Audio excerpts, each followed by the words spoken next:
Assalamualaikum warahmatullahi wabarakatuh. Kami dari kelompok 5 hari ini akan mempresentasikan PowerPoint yang telah kami buat, yaitu dengan materi bab 22 dengan judul Strategi Pembelajaran dan Pengembangan.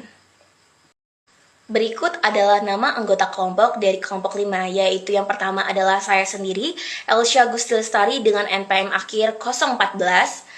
Berikutnya Umi Nur Aisyah dengan NPM akhir 028, Arista Handayani dengan NPM akhir 029, Mutia Azara dengan NPM akhir 034, MAD Kurniawan dengan NPM akhir 037, Safna Zakiyah dengan NPM akhir 038, Vicky Gabriela Desianti dengan NPM akhir 043, Naira Natania Maida dengan NPM akhir 016, dan Lutfia Azmi dengan NPM akhir 029.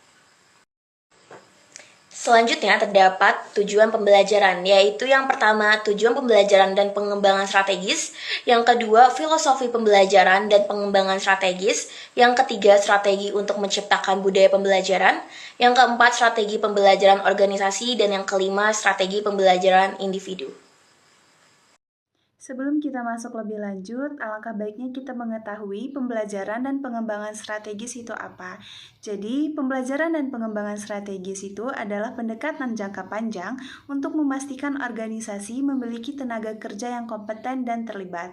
Nah, strategi ini tuh mendukung tujuan organisasi dengan membangun budaya belajar, mengembangkan strategi pembelajaran kolektif dan individual, serta memberikan peluang pertumbuhan yang meningkatkan keterlibatan karyawan.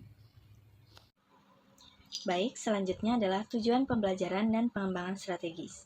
Pembelajaran dan pengembangan strategis bertujuan untuk menciptakan kerangka komprehensif untuk mengembangkan SDM melalui budaya belajar dan strategi pengembangan yang koheren. Tujuannya untuk mengembangkan modal intelektual organisasi dan memastikan ketersediaan orang berkualitas untuk kebutuhan saat ini dan masa depan. Konsep ini terkait erat dengan manajemen sumber daya manusia strategis. Keduanya berfokus pada investasi SDM dan pengembangan modal manusia, seperti yang diamati oleh KIP pada 1989.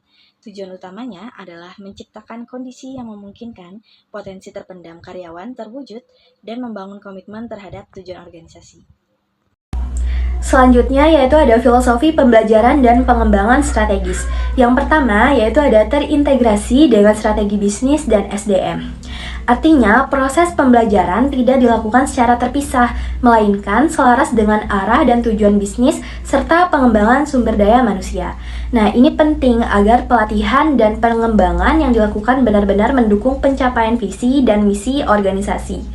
Yang kedua, yaitu ada berfokus pada peningkatan kinerja di semua tingkat.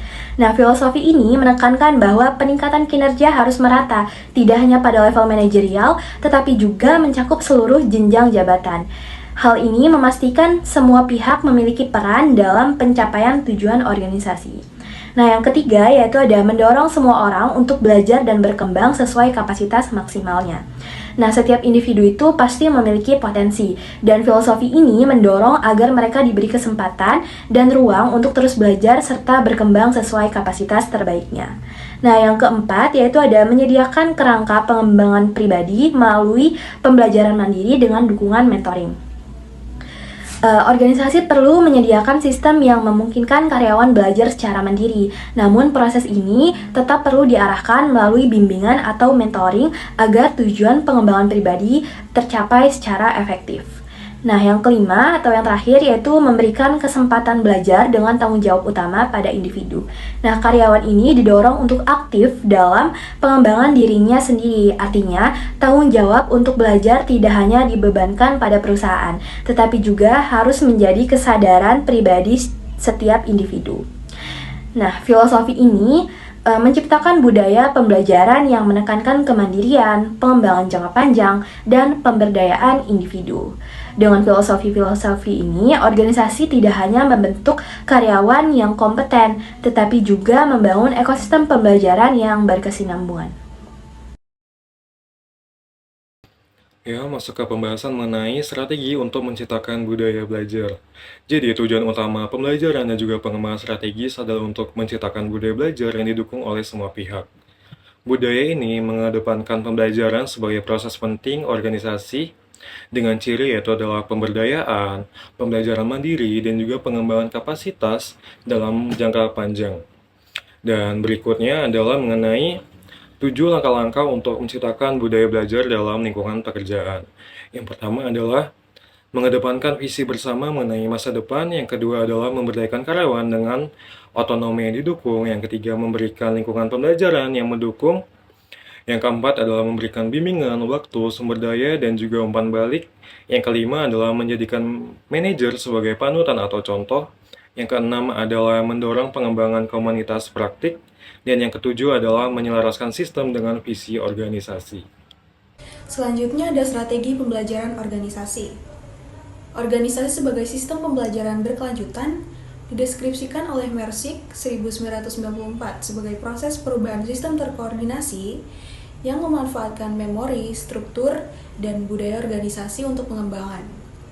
Strategi pembelajaran organisasi bertujuan mengembangkan kemampuan berbasis sumber daya perusahaan yang tentunya sejalan dengan prinsip investasi sumber daya manusia, yaitu untuk meningkatkan pengetahuan dan keterampilan. Selanjutnya, saya akan menjelaskan tentang strategi pembelajaran organisasi. Ada 5 prinsip pembelajaran organisasi menurut Harrison pada tahun 1997. Yang pertama ialah visi organisasi yang kuat dan telekomunikasi untuk mendorong pemikiran yang strategis. Yang kedua, strategi yang jelas dan tidak ambigu untuk mendorong pilihan strategis yang luas. Yang ketiga, dialog dan komunikasi sebagai fasilitator utama pembelajaran. Yang keempat, tantangan berkelanjutan terhadap asumsi yang diterima begitu saja. Dan yang terakhir ialah pengembangan iklim yang mendukung pembelajaran dan inovasi. Selanjutnya akan dijelaskan oleh teman saya. Kemudian ada strategi pembelajaran individu. Strategi pembelajaran individu adalah suatu organisasi yang berfokus pada pengembangan keterampilan dan perilaku yang dibutuhkan melalui pendekatan yang berpusat pada peserta didik. Menurut Sloman, pembelajar didorong untuk mengambil tanggung jawab yang lebih besar dalam proses belajarnya dengan dukungan iklim pembelajaran yang efektif. Strategi ini didasarkan pada 5 elemen kunci, yaitu yang pertama, identifikasi kebutuhan belajar secara sistematis. Yang kedua, pemahaman bahwa orang belajar lebih baik dari pengalaman dan interaksi dengan orang lain. Yang ketiga, penekanan pada pembelajaran di tempat kerja. Yang keempat, pelatihan sebagai pendukung untuk mempercepat pembelajaran. Dan yang terakhir, kombinasi berbagai pendekatan pembelajaran yang saling melengkapi. Jadi, kesimpulan dari presentasi ini adalah pembelajaran dan pengembangan strategis bertujuan untuk memastikan organisasi memiliki tenaga kerja yang terampil dan terlibat, serta mendukung pencapaian tujuan bisnis. Nah, strategi ini menciptakan budaya belajar yang mendorong karyawan untuk tumbuh dengan setiap individu diberikan kesempatan untuk mengembangkan keterampilan mereka melalui rencana pengembangan pribadi dan program pelatihan yang terintegrasi. Budaya belajar yang efektif ditandai dengan pemberdayaan karyawan dan fokus pada pengembangan jangka panjang. Nah, organisasi perlu berinvestasi dalam fasilitas pembelajaran dan mendorong karyawan untuk bertanggung jawab atas pembelajaran mereka sendiri sehingga meningkatkan kinerja individu dan kontribusi terhadap keunggulan kompetitif organisasi. Sekian dari presentasi kelompok kami. Mohon maaf bila ada kesalahan kata, baik disengaja maupun tidak disengaja. Wassalamualaikum warahmatullahi wabarakatuh. Terima kasih semua.